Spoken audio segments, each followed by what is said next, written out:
প্রতিষ্ঠান 2002 আব্বার ইন্তেকালের বছর শুরু হয়েছে। আর মূলত আব্বা থাকতেও একটা ট্রাস্ট আব্বার নামে গঠন করা হয়েছিল, শেখ আব্দুল গফফার ট্রাস্ট। তো ট্রাস্টের চেয়ারম্যান আসলে আমরা কাজী লুৎফুর রহমান সাহেবের বাপ হযরত মাওলানা শেখ কাজী আব্দুল সুবহান সাহেব রহমাতুল্লাহ।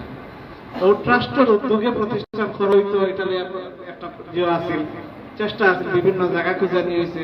পরবর্তীতে আব্বার ইন্তেকাল হয়েছে, আর আমরা ভাই মাওলানা আব্দুর রহিম সাহেবেরও একটা খেয়াল আছে যে একটা নুরানি, তখন নুরানি নয়া নয়া আপনাদের সব চালু হয়েছে, এবং নুরানির একটা জকিগঞ্জের ফয়লা নুরানি মাদ্রাসা। এটা এখন যত নাম লাগাই মানুষ নুরানি ছাড়া কিছু বুঝে না, ঘুরে ফিরে হয় নুরানি মাদ্রাসা যত বদলার, কারণ জকিগঞ্জ এর আগে নুরানি শিখাইছেন না। তো এই মাদ্রাসা মূলত প্রথম মিটিং যেটা আমি রেজুলেশন দিয়েছি, মিটিং এর সভাপতি কাজী আব্দুল সুবহান সাহেব রহমাতুল্লাহ আলাইহি হোসেন, ওই মিটিং এর সিদ্ধান্ত অনুযায়ী মাদ্রাসা শুরু হয়েছে, এবং আজীবন এই মাদ্রাসার পরিচালনা কমিটির সভাপতি আছে যতদিন জীবিত আছে।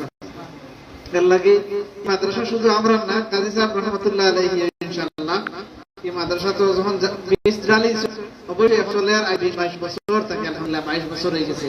এই 22 বছর থেকে সওয়াব তো পাইরা এখন খবর হবে ভাই, আবাদি আমরা এই প্রতিষ্ঠান যত আগে যাইব, এটা তার এই 20 জালির মাধ্যমে, এই যে ডালার মাধ্যমে যে শুরু হয়েছে, আশা করি যে আদাল্লু আলাল খায়র কাফাইলিহি, বালা জিনিস শুরু করিয়া গেছে, এখন যেমন তান করতেও আছেন সব ইনশাআল্লাহ তান কবরে উপস্থিত থাকবো।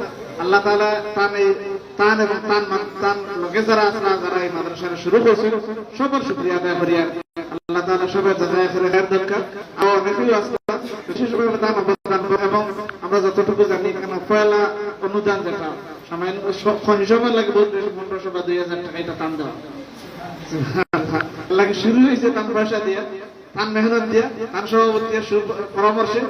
আর আশা করি তার কবরও ভাই এগুলো এই সব খাম যে আমরা যে সময় যেটা যে ভালো খাম আমরা করি, প্রত্যেকটা ইনশাআল্লাহ আখিরাতের লাগে এটা একটা সামান হয়।